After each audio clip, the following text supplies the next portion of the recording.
Hi friends, मैं अभिषेक आपका फिर से अपने इस यूट्यूब चैनल मैथ्स एक्सप्रेस में स्वागत करता हूं। आज हम इस वीडियो में साझेदारी यानी कि पार्टनरशिप में तीसरे प्रकार के मैथ को सीखेंगे नहीं समझेंगे, और सीखने और समझने के बाद ये देखेंगे कि क्या हम परीक्षाओं में उसे आसानी से बना पाएंगे। यदि नहीं तो फिर से आप मेहनत कीजिए, और हाँ तो कोई बात नहीं, मेहनत आपकी तभी रंग लाएगी जब आप उसे रेगुलर करेंगे, अपने मन से करेंगे, और सबसे बड़ी बात है कि अपना ध्यान लगा के करेंगे। चलिए आइए, समय नष्ट नहीं करते हैं आपका, आते हैं इस मैथ पे। देखिए यहाँ पे मैथ ये क्या कह रहा है, ए बी तथा सी किसी व्यापार में 2:3:5 के अनुपात में लाभ प्राप्त करते हैं। ठीक है, यदि उनके द्वारा 6:9:10 के अनुपात में धन लगाया गया तब समय का अनुपात क्या है।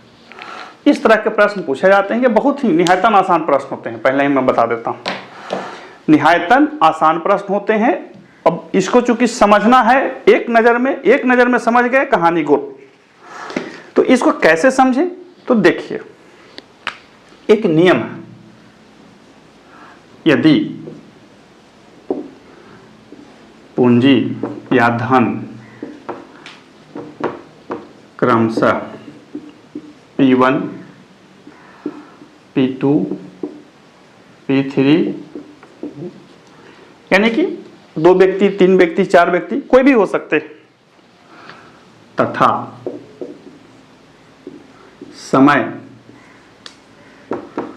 क्रमशः T1, T2, T3 हो, तब मैं मोटा लिख देता हूं, लाभों यानी कि प्रॉफिट का अनुपात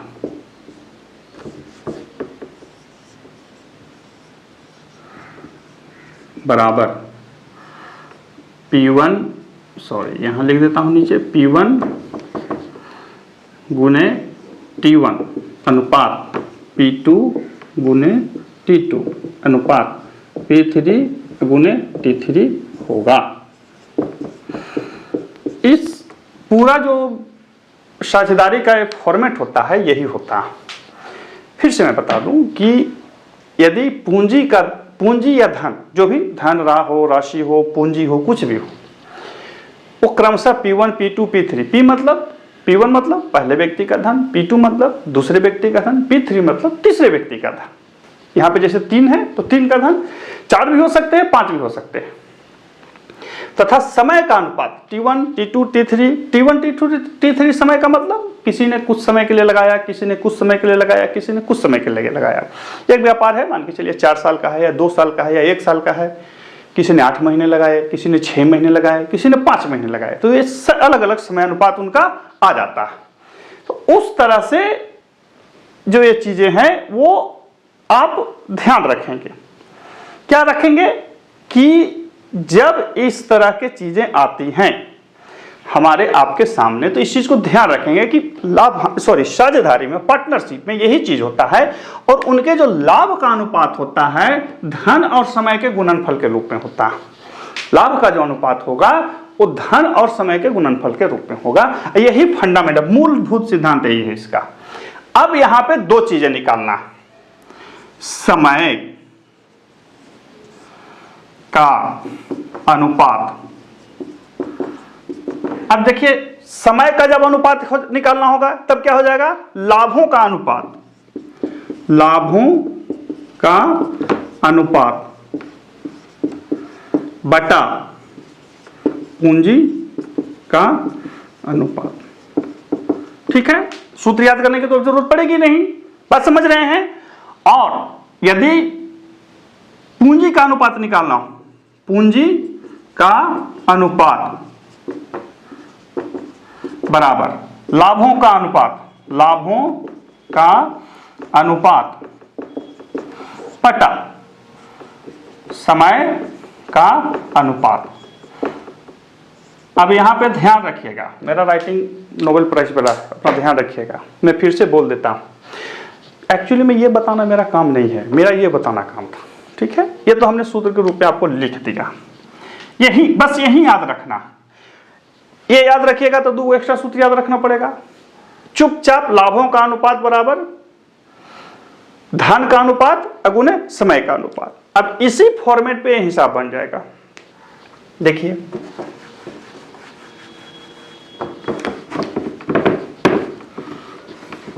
अब हम इसको कुछ नहीं करेंगे, मतलब अब हम एक्स्ट्रा भी अब नहीं बताएंगे, जो बताना था बता दिए। यहां पे सीधा पूछ रहा है समय का अनुपात, समय का अनुपात बराबर क्या होगा सो बताइए। समय का अनुपात, तो समय का अनुपात क्या बताए थे, लाभों का अनुपात बटा पूंजी का अनुपात, लाभों का अनुपात बटा पूंजी का अनुपात।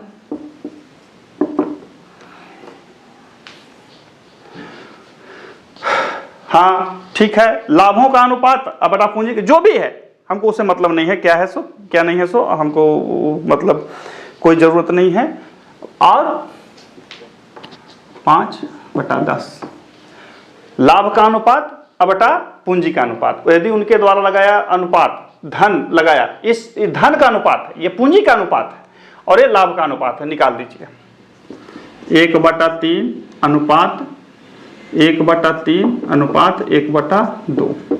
6 एलसीएम हो जाएगा तो 3 दूनी, इसका एलसीएम कितना हो जाएगा 6, तो 3 का पढ़िए 6 कै बार में आएगा 2/2/3, यही आंसर हो जाएगा। अब जितना देरी हमको प्रश्न लिखने में बनेगा उससे पहले आप बना लीजिएगा। बनेगा नहीं बनेगा, जरूर बनेगा। फिर से देखिए, इसको कंफ्यूजन दूर कर लीजिए। देखिए मैथ के क्या बोलते हैं, बहुत ही बेसिक फार्मूला को ध्यान रखिएगा तो सारा चीज बन जाता है आसानी से। हालांकि मैं खुद से बता दूं कि मैथ अभ्यास का चीज होता है। बहुत बार देखते होंगे बताते बताते मेरे भी माइंड से सामने से उतर जाता है। तो हालांकि मेरा तो उम्र का असर है, आपके उम्र का असर नहीं होना चाहिए, ठीक है।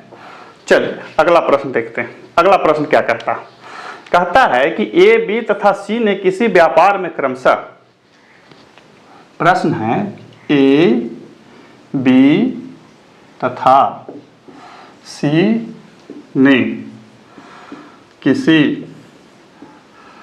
व्यापार में क्रमशः 5:6:8 के अनुपात में लाभ प्राप्त किया। 5:6:8 के अनुपात में लाभ प्राप्त किया, ठीक है। यदि उन व्यापार में रहने का समय, यदि उनके व्यापार में रहने का समय क्या है, 3:2:5 है, 3:2:5 है,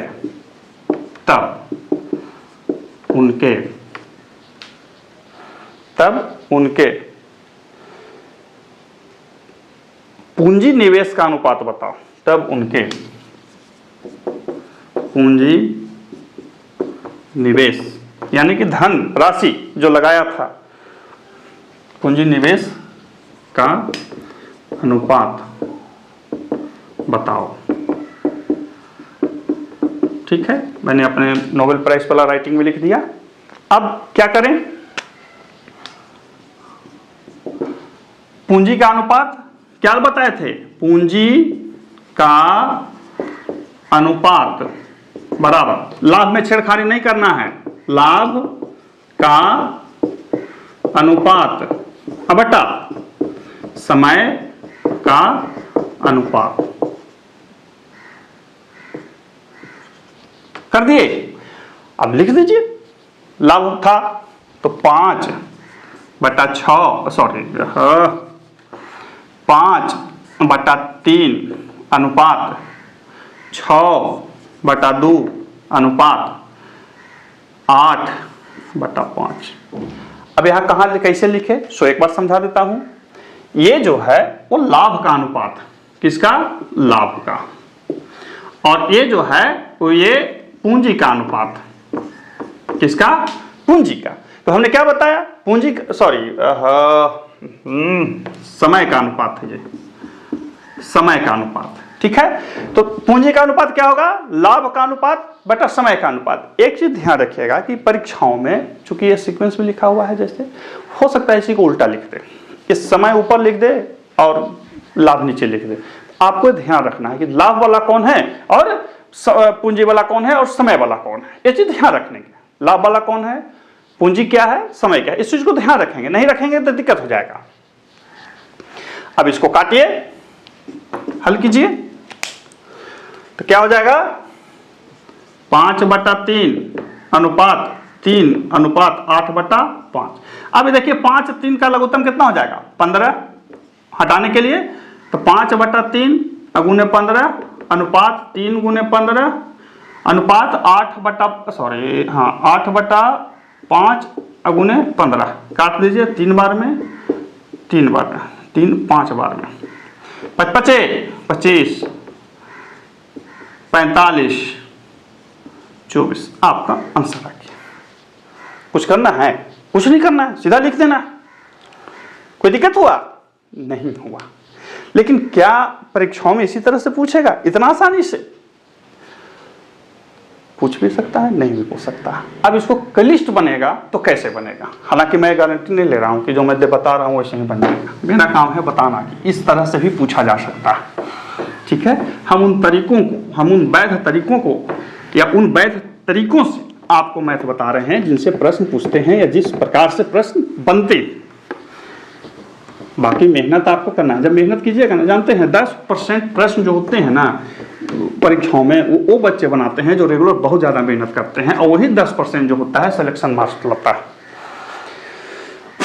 बहुत लोग इस चीज़ को नहीं समझते। बहुत लोगों को लगता है कि अच्छा कोई बात नहीं, कर लेंगे, ऐसे कर लेंगे, वैसे कर लेंगे। नहीं होगा। ए तथा बी क्रमशः 3:5 के अनुपात में पूंजी निवेश करते हैं। देखिए एकदम बिल्कुल अलग वैरायटी का। ए तथा बी एक व्यापार में 3:5 के अनुपात में पूंजी निवेश करते हैं, ठीक है। निवेश करते हैं। सी 6 माह बाद, सी 6 माह बाद शामिल हुआ। सी 6 माह बाद शामिल हो गया। सी 6 माह बाद शामिल हो गया, ठीक है। जिसकी पूंजी शामिल हुआ, सी की पूंजी बी के बराबर थी। 1 वर्ष बाद, 1 वर्ष बाद उनके लाभ का अनुपात क्या होगा? ये प्रश्न है। अभी तक हमने आपको समय का अनुपात बताया, पूंजी का अनुपात बताया, यहां लाभ का पूछ रहा है और थोड़ा सा अलग कर दिया। ए तथा बी एक व्यापार में 3:5 के अनुपात में पूंजी निवेश करते हैं 6 माह बाद, यानी कि 6 महीने बाद। बी भी इसमें शामिल हो गया। बहुत सुंदर, शामिल हो जाओ भाई, व्यापार करो, अच्छा से व्यापार करो, कहीं कोई दिक्कत नहीं होना चाहिए। अब कहता है कि सी की जो पूंजी थी बी के बराबर थी। 1 वर्ष बाद उनके लाभ का अनुपात क्या होगा? अब लिखेंगे माना पूंजी बराबर 3x 5x एवं 5x है। अब एक श्रीमान सी का भी 5x का है मान लीजिए, ए का हमने एक 3x माना। अनुपात हटाने के लिए ऐसा मानते हैं, नहीं भी मानिएगा तो चलेगा, कोई दिक्कत नहीं है। A B C. अब चूंकि बी और सी बराबर है तो हमको रखना पड़ेगा। अब कहता है कि 1 वर्ष बाद, यहां पर ध्यान रखिएगा कि हम यहां पे चूंकि परीक्षा में 1 वर्ष का दिया हुआ है, सॉरी प्रश्न में, परीक्षाओं में 2 वर्ष भी पूछ सकता है, 3 वर्ष भी पूछ सकता है, 18 माह भी पूछ सकता है, ये चीज को ध्यान रखेंगे। यहां पर 1 वर्ष है, तो 1 वर्ष मतलब 12 माह, 1 वर्ष मतलब 12 माह, 6 महीना रहा तो 6 माह, मंथ लिख देते हैं, माह माह माह, हो गया। अब हमने क्या क्या आपको लिख के बताया, पूंजी का अनुपात, समय। अब क्या निकला है, लाभ। अच्छा, लाभ के अनुपात का सूत्र हम क्या बताए थे, पूंजी गुणे समय, यही बताए थे ना, क्या अलग बताए थे। तो अब गुना कर दीजिए, 12 तिहाई 36x अनुपात 12 पचे 60x अनुपात 6 पचे 30x। कहे कि श्रीमान इसको एक इसको आधा भी तो कर सकते थे, कर देते, कोई दिक्कत नहीं है, लेकिन चूंकि 6 माह में तो हम सबको 12 महीना कर दीजिए, हम भारी काहे करने जाए। चीजों को कलिष्ठ बनाने से हमको क्या मतलब है, कट गया, 3 से कटेगा 12 20 10, फिर 2 से कटेगा तो 3 दूनी 6 से कर देता, डायरेक्ट 6 से कर देते हैं, 6 10 5, ये आंसर आया। क्या इतना आंसर आ पाएगा, देख लेते हैं कि और कटेगा, कटना तो नहीं चाहिए, 6 10 5 आता है जी। हम लोग जो है ना, सो बचपन में ना आंसरवा देख के टिक मार देते थे, 6 10 5, ठीक है, कोई दिक्कत नहीं। बच्चा में क्या करते थे ना कि जब मास्टर साहब पढ़ाते थे ना तो ऐसे करके ऐसे कर देते थे, तो सर पूछते थे कि सही है कि गलत है, तो सर सही है, अरे गलत था तो सर देखिए कटकुट कर दिए थे, बाद में याद पड़ा था, वो आदत आज तक रह गया। चलिए कोई बात नहीं, फिर से समझिए, पूंजी का अनुपात हमने x के रूप में लिख दिया। ध्यान रखिए कि x को हमने तोड़ने के लिए जो ऑथराइज मैथ बनता है उसके लिए लिखा, आप नहीं भी लिख सकते हैं, कोई दिक्कत नहीं है, ये आपकी इच्छा के ऊपर है। समय का अनुपात हमने लिख लिया, यहां पे समय 3x 5x 5x, पूंजी देखिए BC बराबर था, समय ये दोनों बराबर समय के लिए 6 महीना के लिए रहा, 6 माह बाद शामिल हुआ है, ठीक है। यही कभी कभी पूछ देगा 3 महीना पहले शामिल हुआ था, तो अब उसको देखना पड़ेगा कि कहां पर क्या आता है, बैठता है सो। और हमने लाभ के अनुपात का हमने बताया था, हमने एक ही सूत्र में आपको सब बताया, पूंजी गुने समय होता है, लाभ बराबर पूंजी गुने समय, यानी कि 12 3 36, 12 5 60, 6 5 30। अब आप इसको जैसे हल करना है कीजिए, ये आपकी क्षमता के ऊपर है, हमको तो परीक्षा में बैठना नहीं, हमको तो बताना, और हम बताएंगे तो लंबा चौड़ा ताकि सब पढ़े। ऐसा तो नहीं है कि जो बहुत तेज तरह जो समझदार होगा वही पढ़ रहा होगा, सब कोई पढ़ रहा होगा। तो इस तरह से ये सब चीज़ें आती हैं, बनती हैं। ये था हमारा आज का ऐसा वीडियो जो हमने धन, समय एवं लाभ के अनुपात पर आधारित प्रश्नों को बनाया। मात्र 3 प्रश्न हैं और ऐसे ही पूछा जाता है। अब ये मैं नहीं कह रहा हूं कि यही पूछा जाएगा, लाभ का जो अनुपात होता है समय और धन के गुणनफल के आधार पे होता है। कभी कभी अब इसी में से एक गायब कर देगा और उसका पूछेगा, x पूछेगा, कभी y पूछेगा, कभी z पूछेगा, कभी समय पूछेगा, कभी लाभ पूछेगा, कभी पूंजी पूछेगा। हमने इन तीनों मैथों से आपको इन तीनों के आधार को बताया। अब कहे कि श्रीमान 1-2 और बताइए, तो भैया हम काहे मेहनत करें, हमारा काम था बताना, हमने बता दिया। अब आपका काम है कि आप चाहिए अपने नोटबुक को उठाइए, अपने किताब को उठाइए, वहाँ पढ़ाई शुरू कीजिए। ये आपका काम है, ये आपका दायित्व है। क्या समझ रहे हैं? फिर मिलते हैं अगले वीडियो में, तब तक के लिए गुड बाय।